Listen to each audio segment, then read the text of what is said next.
Ooh. Now, I am really happy that Samsung continues to push forward the foldable because we are desperate for these new looks and new takes. If you spend any amount of time in like this experience of having all this real estate, oh, that's because this is one of the true under display situations. Wow.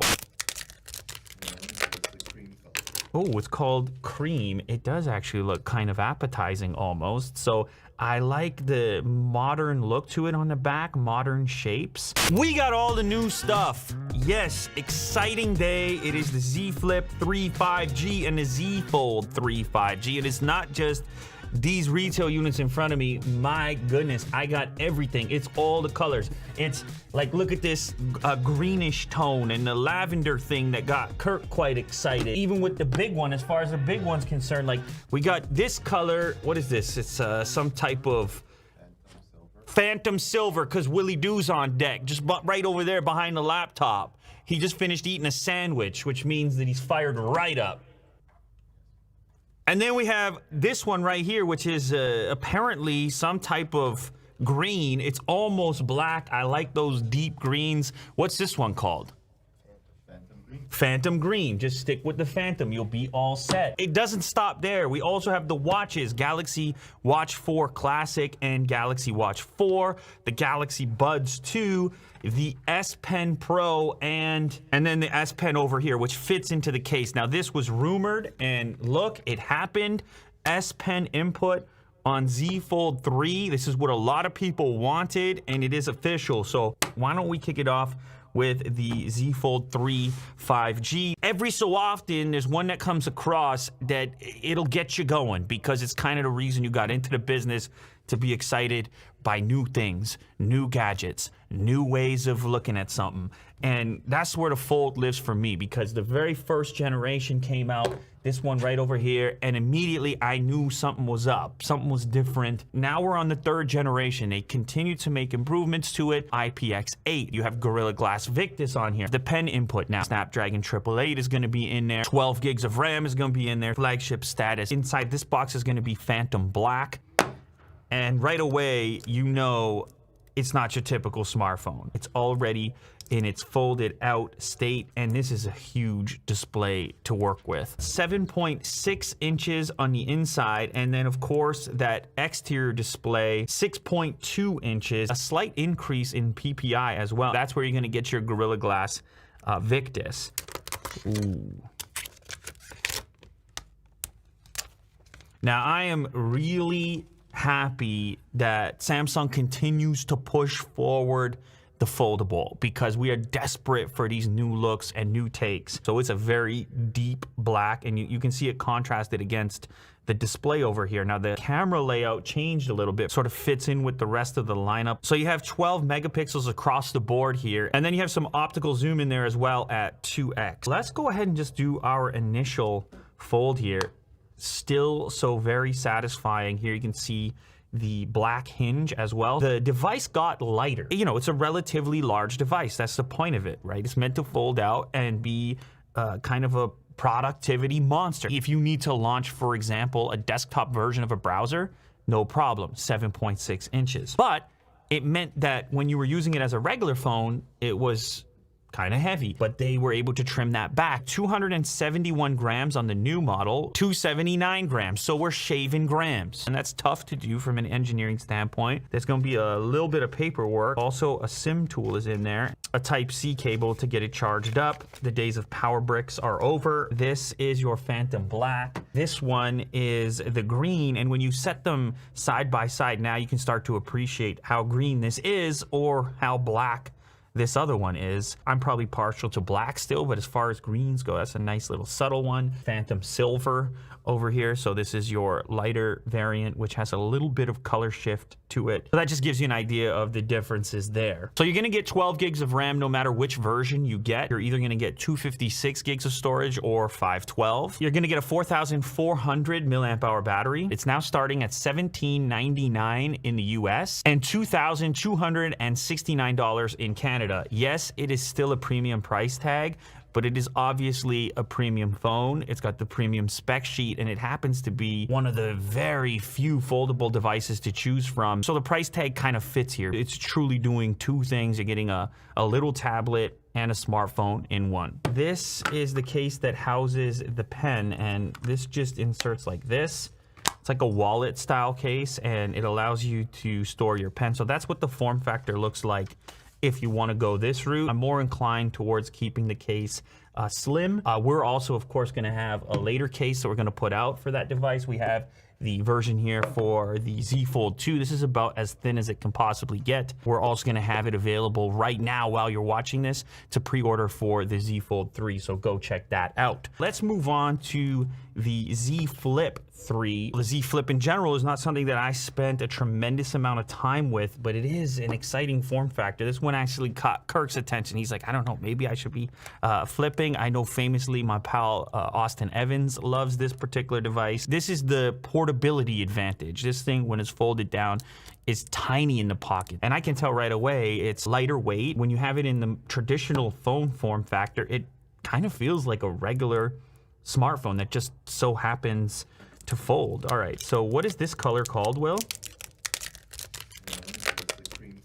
Oh, it's called cream. It does actually look kind of appetizing almost. So I like the modern look to it on the back, modern shapes. When you hold it like this, like I said, it really feels like a typical phone, maybe even lighter than some other non-folding devices with a similar form factor. This is super comfy to hold up, take a phone call, and then just quickly fold it down. I gotta improve my fold game. Oh, there we go. That's starting to come back to me now. There's something so satisfying about physically folding. And then when you go for the pocket test on this, it's tiny in the pocket. You hardly notice it's there compared to some of these monster smartphones we're carrying. So when it comes to portability, that's a true advantage to the Flip over the Fold. Now, when you're unfolded, obviously you have a little bit less room to work with. Well, quite a bit, and that's where this device comes in. That's why my preference is the larger one. A huge OLED display to watch content on. That's where this one shines, but on the go, this one here is going to be tough to beat. 6.7 inches. Obviously, the aspect ratio is a little bit different, so this one is taller, which helps make it comfortable to hold. So as far as the processor goes, we're still looking at top tier specifications, Snapdragon 888, whether you go Flip or if you go fold. This is cream. We also have a greenish color. It's kind of more of an emerald. What are they calling this, Will? Just green, straight up green. Keep it simple and easy for myself. And then we have another lavender-like color. This one is quite flowery and vibrant. Obviously, we have some differences here. Triple camera setup on the Fold, double camera setup on the Flip. So we have 12 megapixels times 2. So on this one, we're lacking the optical zoom, but the whole thing is so slender, it kind of makes sense. As far as unlocking the device, it's similar on both. You place your thumb in this location over here. You have volume up above that. So to unlock it, it's a very sort of natural spot, and it's also the button that you're going to use to power the device. Inside the package here, it's going to be identical. Yeah, we've got our USB Type-C cable in there as well. If you head to samsung.com, you're going to see the entire selection of color availability. So the Z Flip 3 is going to start at $999, so it's going to be a little bit more budget friendly as well. And in Canadian dollars, you're looking at $12.59 to start. So you've got 8 gigs of RAM here. You're either going to get 128 gigs of storage or 256 gigs of storage. I almost forgot about this. Yes, front-facing cameras. So on the Fold, you have the exterior front-facing camera, but then you also have the interior front-facing camera with the sort of hole punch setup right there. And then on the Z Flip, same idea. We have this tiny little hole punch right over here. This is 10 megapixels on both the devices. So the cover camera on the exterior of the Fold is going to be 10 megapixels. Then the under display camera on the inside of the Z Fold 3, that's going to be 4 megapixels. Oh, that's because this is one of the true under display situations. Wow. It kind of hides the front-facing camera ever so slightly, so it's a little bit, less offensive than having a hole punch. That's pretty wild. So I got both the devices booted up, set up now, and this is what they're going to look like in their folded down, flipped down kind of form factor. You can see, man, this thing is almost like half the size when it's folded down. And then what's funny is when you, I don't know how funny it is, but when you unfold this, they're almost the same form factor on the exterior. But then this one has the next level to it. Obviously, you go like this. And this is the thing that I've missed. I can't wait to get back to and get the SIM card back in, because this is just, it's a lot of fun. I mean, you just boot up some YouTube or something. If you spend any amount of time in like this experience of having all this real estate. And let me just show you what I'm talking about with the audio. Listen to this. This viewing experience right here on the OLED. Like that, we're back. I mean, it really feels like you've got a tablet that can also go in your pocket and also be a phone if you need it to. And it's truly unique in that sense. Look at this. I mean, I realize you can do multitasking on other phones, but you just don't have the form factor to truly take advantage of it. If I fold back into this orientation, then I have comments. So I can be watching up top, looking at comments down below. When it comes to content consumption, this thing truly comes into its own. Oh, I see how they're doing it. So the camera area is still the location where you're keeping, you know, your clock and your battery life and things like this. So tabs will open up underneath that portion. But if I go this way, that's where the front-facing camera no longer becomes a significant obstruction. Previously, you would have had a giant hole punch there, but now with this new tech, instead it just looks like sort of a little tiny grid pattern. But I think over time, you're gonna stop even noticing that, and it's gonna be less of a distraction than the hole punch would be. So it's cool to see this technology implemented, especially in a device like this, which is so centered on content consumption and immersion. As far as fancy tricks go on this one, if I did the same task, open up YouTube, it's obviously a much different experience here, because if I go scroll, I can still have a video and scroll here. It's super tall. The video portion itself is quite small, but it also depends on the aspect ratio of the video. Keep that in consideration. This show is 16:9. Look at the expression right there. What a pause. That's quite a pause. Look at the expression. So the best part here is you get big smartphone experience, but you can do this. You can just bam and have a tiny smartphone in your pocket. Big smartphone experience, tiny smartphone in a pocket. This is small tablet experience and regular size smartphone in the pocket. The last time that I used this device as the daily driver, I noticed I ended up using this display a lot when I was out, and then when I had a little bit like a moment to relax or something, or I needed to get more comprehensive stuff done, then I'm going to this display here. And it was a huge improvement over the first generation when they went with the bigger exterior display, which truly made it function like a typical smartphone with a typical screen size without the need to unfold it. Okay, now another thing that struck me pretty much right away, especially when comparing this model to the previous generation, is how much work Samsung has done on the hinge mechanism. So obviously a big component, the most important component on a folding device, is this hinge that makes it all possible. And of course, we've seen the exploded views in the past of how many individual pieces and variety of mechanical aspects, how much of that goes into this hinge section. But I noticed right away when opening and closing this thing, it is absolutely a step above what was happening on the previous model. This one now can stop at any point, so it's a little bit less flimsy and feels more robust through its entirety of opening and closing. It reminds me of one of these car doors that you would have on like a luxury vehicle that can stop at any point, as opposed to continuing to swing to only like 2 or 3 points along the way. And I'm wondering if this new construction has anything to do with this enhanced IP rating as well that they've been able to put into this device. And then also, like, where does that play into the overall weight of the device? Because somehow they were able to create a more satisfying and solid feeling hinge, but then they were also able to drop the weight ever so slightly. So that's kind of a nice combination. It just feels to me like you're dealing with a device that is not first generation anymore. You're dealing with a device here where they have learned from the previous models and taken what they've learned and then applied it. And that's the nice thing about new form factors. There's so much room to grow and to figure things out as you have success along the way, and I do expect Samsung to continue to have success with this model because now you've also got the pen input to go with it, which is something that a lot of people wanted and could be a compelling characteristic, like a compelling feature for them to step up to it.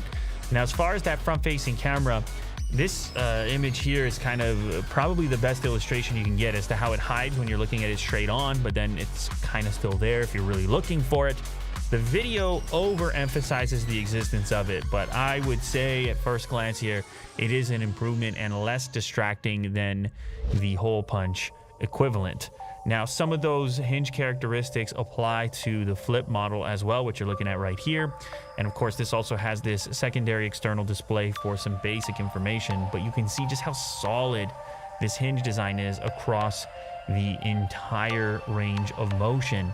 Now, this device, I never spent a lot of time with the previous model. Maybe that will change with this model because there is something satisfying about this form factor as well. And especially when it comes to single-handed usage, it feels really light in my hand, even more so than devices that don't fold at all. It has this kind of slender feeling to it, and because it's mostly tall and narrow, one-handed text input is super easy to do. So if you're one of these people that's always on the go, this could be the foldable for you. I don't know, for me it's just such a tough choice because I'm compelled by that large screen, the ability to have a tablet in your pocket when you need to get even more stuff done. But these do have their set of similarities when it comes to the way that you unlock them, the big thumbprint on the side, and of course the vibrant OLED. That's the other benefit here. In order to get foldable, you're working with OLED to begin with, and Samsung has figured that out a long time ago. They have some of the most pleasing screens, and as you've seen from this imagery here, these things pop absolutely. Tons of color, lots of contrast, those deep blacks, and so on. And so that's another appealing component, whether it's a foldable or not a foldable.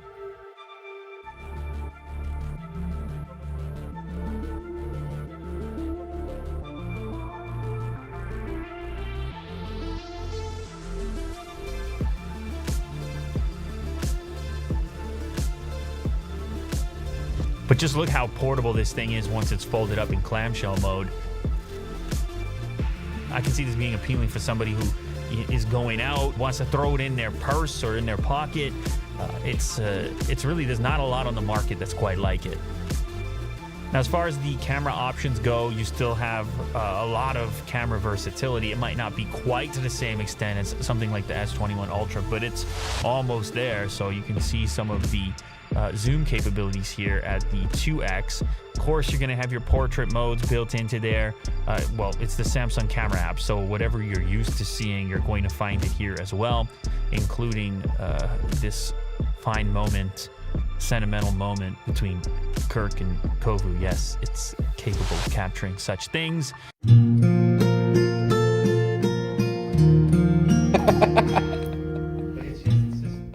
There's also going to be a night mode built in there. This is a super early preliminary test, but you're going to find it to be comparable with the rest of the Galaxy lineup. So two very cool devices, but not the only stuff that Samsung has announced launched today. We also have the new watches as well, and I have the retail packaging here, so let's go ahead and do the unboxing.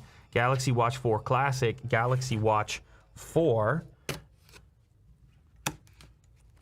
Woo! This Classic is in black. So this is a 46mm stainless steel case. You can see the sensors in the back. Military standard 810G, GPS, 5 ATM, and Gorilla Glass DX. 20mm band on it. This has a rugged kind of military look to it, and on my wrist, I like this sizing. Might as well take advantage, get the bigger display on there, plus you feel like you have something substantial that you're wearing. They do make it in different sizes. In fact, I have one with a silver white layout over here. And if you want a smaller size but the classic looks still, ooh, how satisfying. Listen, very satisfying. I might get stuck doing that. Anyway, yeah, so if you want the classic look but with a smaller scale, you can do that too, 42mm. The Watch 4 is a slightly different style to it compared to the classic. So this one is going to be lighter weight. This is the 40 millimeter. And then over here with the white band, I have the 44 and 40. The silver model you can see here, you have the black front, large display ratio, and then the silver bars on the side. That kind of looks cool. Am I crazy?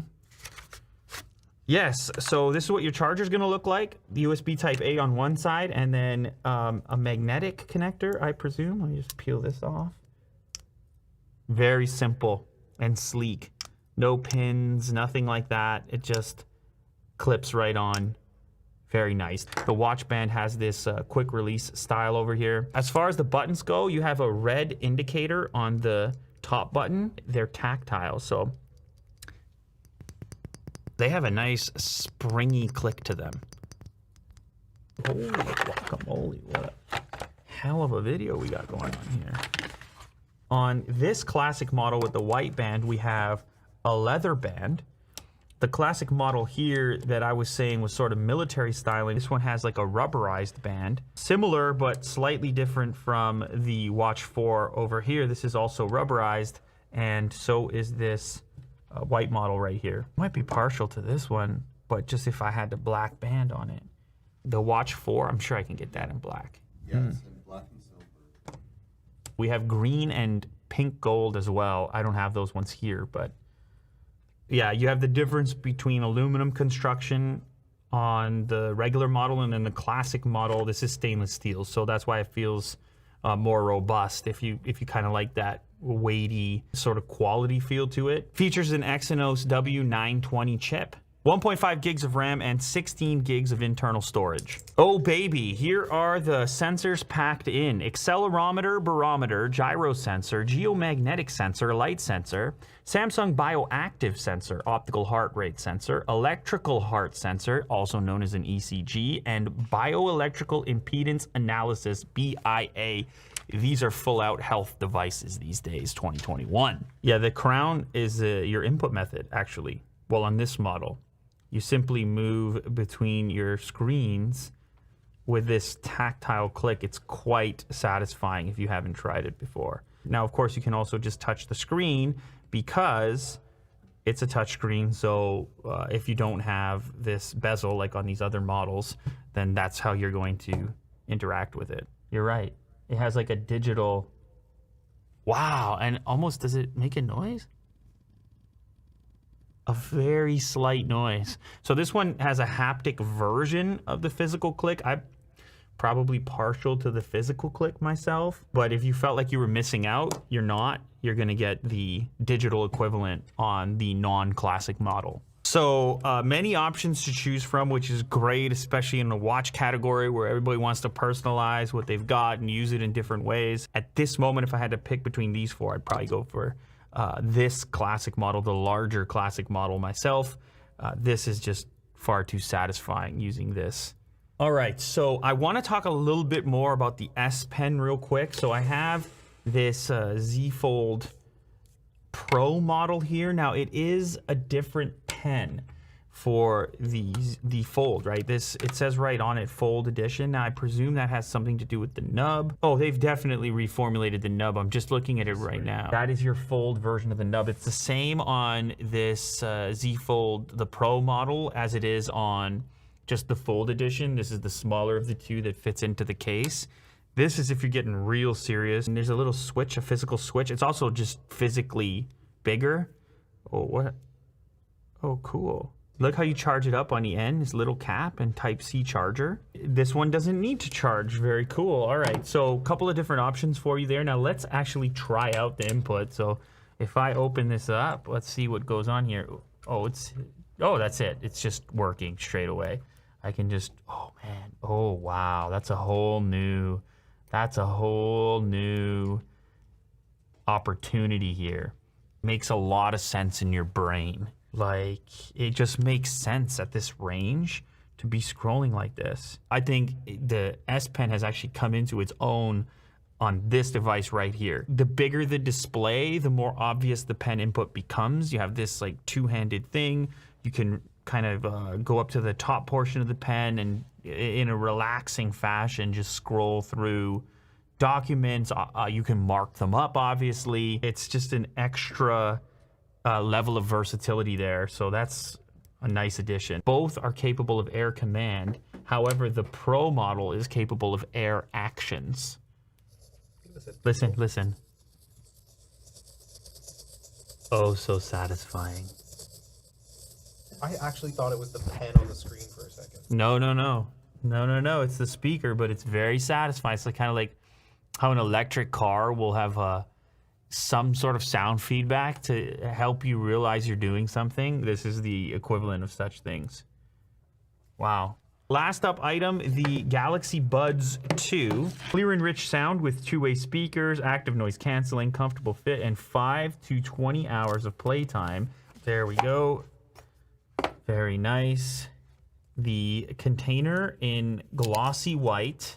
LED light on the front, USB Type-C on the back to charge it up, and USB cable included in the package. So we crack it open. This model has this like dark gray on the inside. You can see the shape. Probably have interchangeable ear tips too, I'm guessing, inside the package. Look at that. So you can pick the right size that's suitable for you. There's your Type-C cable to charge it up. Now I mentioned I have different colors. So this is this graphite. Sound by AKG, so that partnership is still in place. And then I have some more over here. Now you might be deceived because you say, oh, they all look the same. Yeah, the cases are the same, but then you get a sense for the color when you crack them open. This must be olive. Come on, Will. Did I get that one? All right, that's olive.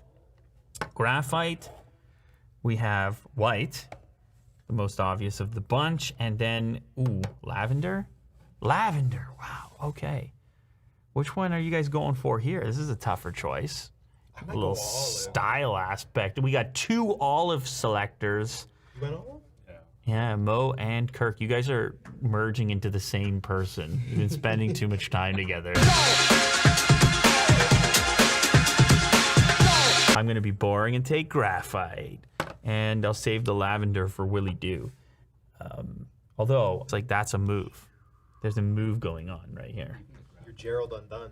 $149 US and $189 Canadian. Active noise cancellation, transparency mode, 5 to 20 hours of battery life. You do this. Charging. Orange light. That never gets old. That's always convenient. Oh, there you go. Galaxy Buds. Sure, you connect. Look how tiny those are. Little pebble shape, no stem necessary. I hear the noise canceling kick on straight away. And a gaming mode. Minimize audio delay for vivid, synchronized gaming sound. So that's going to be like a low latency mode. Very cool.